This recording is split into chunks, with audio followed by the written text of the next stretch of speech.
le roman de Jeanne. Les humbles, les vaincus résignés de la vie, restent mes préférés toujours. Et j'ai l'envie de dire simplement, comme on me l'a conté, l'obscur roman d'un cœur seulement visité par un triste rayon d'amour sans espérance.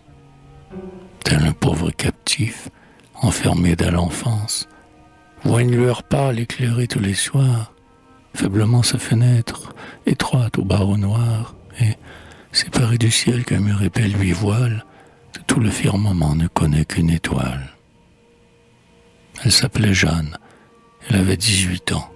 Son père n'était plus, et, depuis quelque temps, elle logeait avec sa mère, aveugle presque, dans une vieille rue encore pittoresque.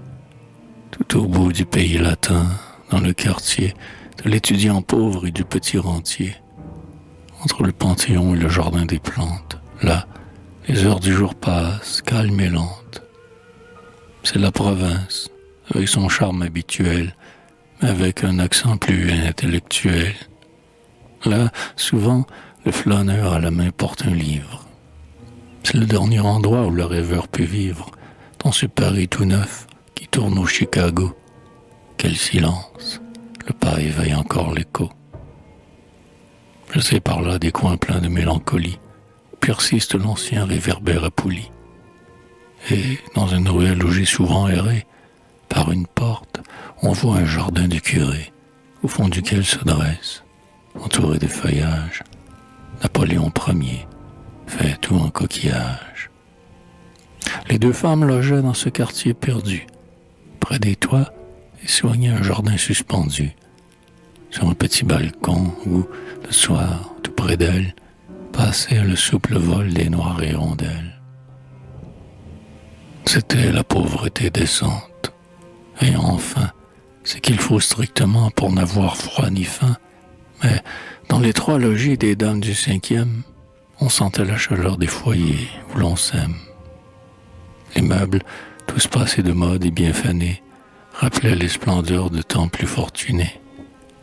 Un vieux bonheur du jour fleurait la bergamote, et sur la cheminée, on brûlait une motte. Estelle et Némorin, en saxe, un peu cassés, avec le bout des doigts s'envoyaient des baisers. Là, chaque objet rempli de muette éloquence était comme un témoin de l'ancienne élégance. On servait au repas les mets de l'indigent, mais avec une nappe et des couverts d'argent. Et, dernier souvenir de richesse plus grande, un pastel vaporeux, dans son cadre à guirlande, évoquait une aïeule au regard ingénu, son singe sous le bras, poudré et le sein nu, qui, depuis 120 ans, gardant la même pose, souriait de 3/4 et tenait une rose. Dans ce mélancolique et fier isolement, ces femmes vivaient donc, très pauvres, en s'aimant, et laissaient les étés se flétrir en automne, sous la lourdeur de plomb des heures monotones. En mai, sur leur balcon, l'hiver, au coin du feu, elles restaient au gîte et se montraient fort peu, calmes et froids, ainsi qu'une source s'épanche. Les jours suivaient les jours. Cependant, le dimanche, parmi le grouillement du quartier mouffetard, elles allaient à la grand-messe, à Saint-Médard, triste église qui n'a, sous ses noires ogives, qu'une rare assistance aux figures plaintives. Orpheline des sœurs en petits bonnets ronds, pauvresse à marmot qui détourne le front, au moment où le clerc passe en faisant la quête, et vieillards à genoux sur leurs vieilles casquettes, toutes deux se plaçaient dans la nef, et parfois, Jeanne chantait, mêlant sa jeune et fraîche voix au rituel romain que la maîtrise écorche. Puis, ayant fait l'aumône aux mendiants du porche, toutes deux regagnaient le logis, lentement. On les voyait encore, mais assez rarement, quand les chaleurs d'été devenaient accablantes, dans un coin retiré du vieux jardin des plantes. Au pied d'un marronnier, elle venait s'asseoir. La mère aux yeux éteints tricotait sans y voir, et Jeanne s'occupait à quelques broderies. Par instant, du côté de la ménagerie, éclataient de durs cris de volaille. Et souvent, dans le parfum des fleurs apportées par le vent, on sentait tout à coup une odeur fauve et rude. Jeanne, à peine jolie, en cette solitude, se plaisait, respirant les fleurs à quelques pas, et les rares passants ne la regardaient pas.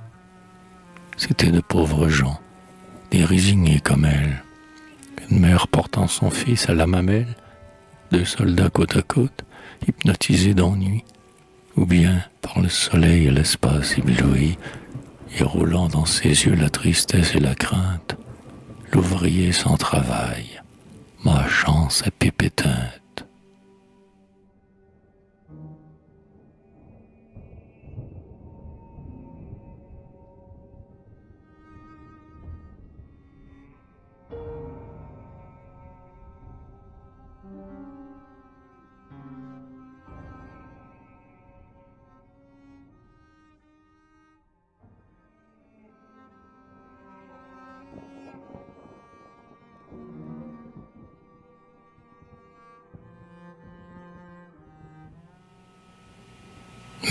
Bien plus que la pauvre église du quartier où se réfléchissait, dans l'eau du bénitier, la haute nef de pierre aux nervures gothiques, bien plus que le jardin aux senteurs exotiques, les deux femmes aimaient la chère intimité de leur logis. Souvent, par les beaux soirs d'été, sur la terrasse, après le dîner très sommaire, dans un large fauteuil, Jeanne installait sa mère et restait là, rêveuse, au balcon s'accoudant, devant le grand Paris, dans la brume grondant. Le soleil se couchait, sous son oblique flamme, comme une hydre aux deux coups monstrueux. Notre-Dame gonflait tout près de là son énorme chevet. Et plus loin, près du fleuve empourpré s'élevait, fine, svelte, ajourée et d'ornements fleuris, la flèche du palais, comme une orfèvrerie. Au couchant, tout nageait dans une poudre d'or. Vers l'est, sombre déjà, se profilait encore, sur un vaste horizon aux blancheurs opalines, l'amphithéâtre bleu des lointaines collines. Un bruit montait, semblant la poussière des voies, et sur le merveilleux paysage des toits, dont les tuiles étaient d'un reflet enflammé, s'élevait lentement de paisibles fumées. Jeanne, laissant flotter au hasard son esprit, était sur ce balcon quand l'amour la surprit. On pouvait voir de là les mansardes voisines, dans l'une, qu'encadré de grêles capucines, assis sur la fenêtre, un jeune homme lisait. Et Jeanne, sans raison, soudain s'intéressait à ce calme liseur au front lourd de pensée. Il avait sous la main, au bord de la croisée, son repas, quelques fruits, du pain, un verre d'eau. Son livre l'absorbait. Au-delà du rideau, derrière lui, dans l'ombre, on apercevait l'angle d'une pauvre chambrette avec un lit de sangle et la planche au bouquin sur le mur à côté. Symbole de l'étude et de la pauvreté. Mais Jeanne devinait, par instinct sympathique, un purifié rêveur à vieillerie mythique. Un travailleur toujours sur son œuvre penché, et son cœur en était profondément touché. Quand la nuit la força de quitter sa lecture, il mangea lentement sa pauvre nourriture, puis, d'un geste élégant, jeta du bout des doigts le reste de son pain aux moineaux sur les toits. Et Jeanne remarquait sa grâce naturelle. Enfin, sans une fois lever les yeux sur elle, après avoir lancé vers le Paris lointain un regard où brillait comme un défi hautain, et comme le désir d'y devenir un maître, le jeune homme quitta brusquement sa fenêtre. Il rentra dans sa chambre. Une minute encore, Jeanne vit la mansarde et son humble décor vivement éclairé par la lampe allumée. Et lorsque fut enfin la fenêtre fermée et que le vieux rideau sur sa tringle glissa, Jeanne eut un grand frisson. Elle l'aimait déjà. Elle le revit là bien des soirs. Oh, l'attente, s'il paraissait, quel trouble, et qu'elle était contente. Quel chagrin, quand la nuit du balcon la chassait. Savait-elle déjà qu'elle l'aima? Qui sait? Mais Mais le voir, c'était sa seule envie. Et Jeanne n'avait plus d'intérêt dans sa vie, passer en s'irritant du jour là en finir, que d'attendre 7 heures et de s'en souvenir. D'ailleurs, elle gardait pour elle sa chimère, elle ne l'avait pas confiée à sa mère. Si ce n'est qu'au balcon, on restait un pétard, on vivait comme avant. Messe à Saint-Médard, halte dans le jardin des plantes, près des roses, toujours les mêmes jours avec les mêmes choses. Tout comme avant l'instant où l'amour la toucha, Jeanne, ouvrant son rare au son d'harmonica, pour sa mère le soir chantait quelques romances, célébrant les ardeurs d'Isolier ou d'Hermance, et datant des anciens troubadours abricots, tandis qu'interrompant son éternel tricot, la maman souriait, très fière de sa fille, et battait la mesure avec sa grande aiguille. Ainsi, ne laissant voir ni trouble, ni langueur, Jeanne dissimulait le secret de son cœur.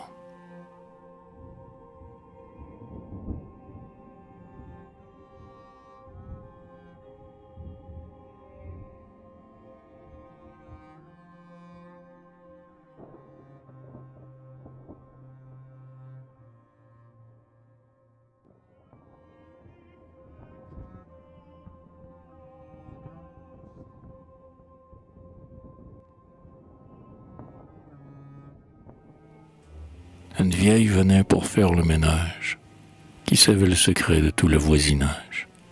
Par elle, j'en appris qu'elle était l'inconnue.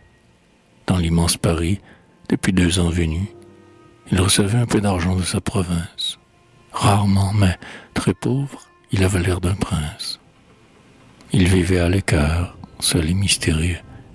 Sa jeunesse, son air farouche, ses beaux yeux, ses longs cheveux flottants, comme en ont les artistes, avaient tourné la tête aux petites modistes dont la boutique s'ouvre au coin du carrefour. Elle le fusillait de sourires d'amour, mais il passait, les yeux baissés, inabordable. Son portier prétendait, ayant vu sur sa table des papiers noirs de mots lignés de travers, que c'était un auteur et qu'il faisait des vers. Le fait certain, c'était que, toujours dans sa chambre, même quand il manquait de feu, l'autre décembre, on l'entendait la nuit qui marchait à grands pas, en déclamant des mots qu'on ne comprenait pas. Un poète, oh, que Jeanne avait le cœur en fête. Un poète, c'était un pauvre et doux poète, vers qui tous ses désirs volaient si follement. Oh, comme elle attendit le bienheureux moment où le jeune homme avait coutume d'apparaître. Quand il vint s'asseoir au bord de sa fenêtre, de quelle émotion naïve elle trembla. L'inconnu lui parut bien plus beau ce jour-là. Son front, que pâlissait le jeûne et l'insomnie, était comme éclairé d'un rayon de génie. Il lut quelques instants, fit son repas frugal, au moineau de Paris, dont les seins amicales, de petits cris joyeux charmaient sa solitude, il émietta son pain, selon son habitude, puis, s'accoudant, toujours au teint gracieux, s'abîma dans son rêve en regardant les cieux. Ce fut alors que Jeanne eut la cruelle idée qu'il ne l'avait jamais un instant regardé. Hélas, ce fut alors qu'elle se rappela les soirs, les nombreux soirs qu'elle avait passés là, heureuse de subir ce charme involontaire, sans que jamais les yeux du rêveur solitaire se fussent une fois tournés de son côté, et, songeant tout à coup qu'elle était sans beauté, qu'elle n'avait qu'un pâle et délicat visage, qu'on ne se retournait jamais sur son passage. Pauvre enfant comprit, en sanglotant tout bas, qu'elle était amoureuse et qu'on ne l'aimait pas. Elle connut alors la douleur, mais que faire? Son miroir, consulté, pour elle fut sévère. Avec lui qu'elle navrant regard, elle échangea. Jeanne vit tout son sort, se résignant déjà. Elle devait vieillir près de sa mère infirme. Il faut bien accepter un malheur qui s'affirme. Elle oublierait, allons, c'était bien résolu. Comme elle l'eût aimé, pourtant, s'il eût voulu, pensant de sa folie effacer toute trace, elle s'interdisait d'aller sur la terrasse, Vous n'y venez que tard, à la nuit, tout à fait. Mais là, le souvenir plus vif la poursuivait.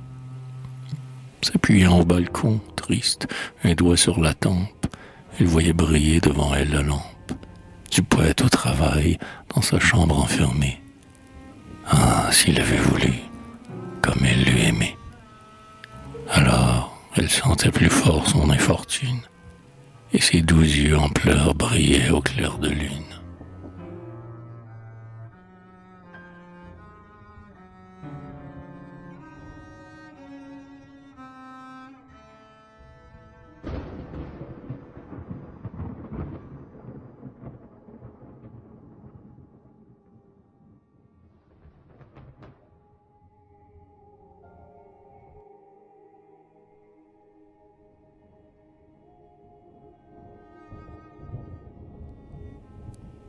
Le temps passa, sans calmer son souci. Jeanne, par charité, pour se distraire aussi, donnait quelques leçons au fils d'une indigente, sa voisine. Jolie, de mine intelligente, cet enfant lui faisait trouver les jours moins longs.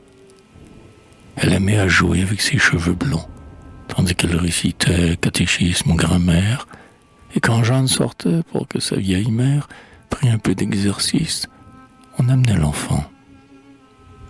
Elle était aussi douce, aussi bonne qu'avant, l'orageux sentiment soulevé dans son âme.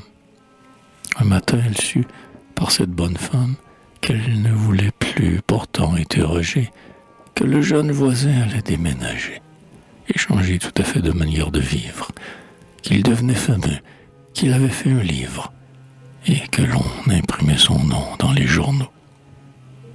Il ne jettera plus ses miettes aux moineaux, pensait la pauvre Jeanne, écoutant la bavarde, et je ne verrai plus sa lampe en sa mansarde. Tant mieux, qu'il soit heureux, moi, je dois l'oublier.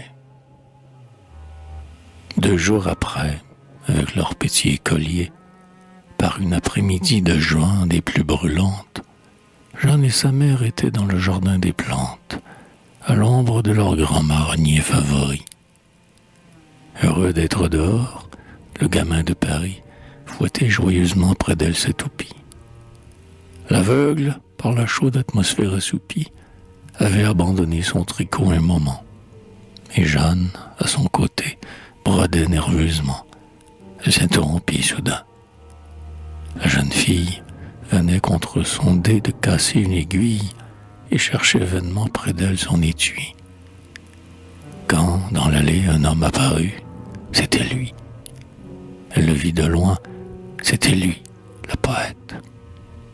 Il marchait absorbé, pensif, baissant la tête, peut-être murmurant quelques rimes tout bas. Il s'avançait toujours, il était à 10 pas.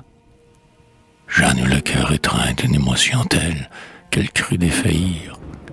Quand il fut tout près d'elle, ayant vu quelque chose à terre, il se baissa.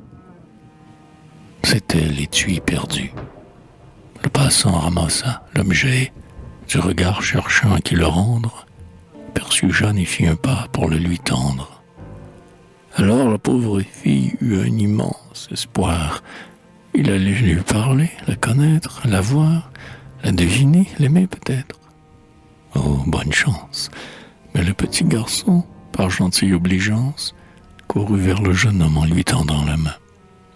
Le poète remit sa trouvaille au gamin et, par ses beaux cheveux d'enfant séduit sans doute, le baisa sur le front et poursuivit sa route. Le fol espoir de Jeanne, hélas, s'était enfui. Mais quand l'enfant, venant lui rapporter l'étui, lui présenta sa tête innocente et bouclée, l'amoureuse, un instant de désir affolé, étreignit le petit d'un geste ardent et prompt, et recueillit, collant ses lèvres sur ce front, avec un rauque et long sanglot de tourterelle, ce baiser de hasard qui n'était pas pour elle.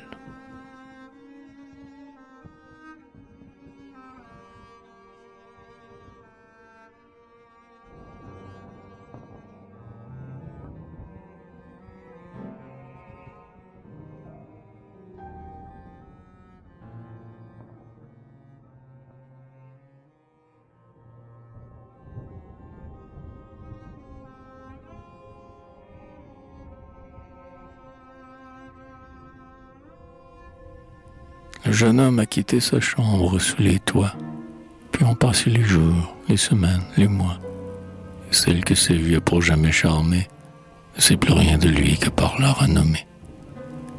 Pareil aux pauvres gens qu'on voit en carnaval, écouter la musique à la porte d'un bal, Jeanne, qui font souffrir son cœur et sa mémoire, entend de loin ce nom retentir dans la gloire. Tandis que sans amour, sans joie et sans beauté, toujours elle s'enfonce en son obscurité. Sa vie est grise et morne, et elle veut s'y résoudre. Une ouvrière, assise à sa machine à coudre, habite la mansarde où Jeanne aimait avoir le poète rêvé devant le ciel du soir. Avec le calme ennui que l'habitude enfante, elle fait son devoir de fille et de servante. Elle oublie, et parfois, quand le petit garçon, la pauvre voisine arrive à la maison, étend naïvement son front à sa caresse, Jeanne, se reprochant ses minutes d'ivresse, et ne voulant plus même un moment se griser avec le souvenir de l'ombre d'un baiser, à ne pas embrasser ce front pur se condamne. Et ce baiser, ce fut tout le roman de Jeanne.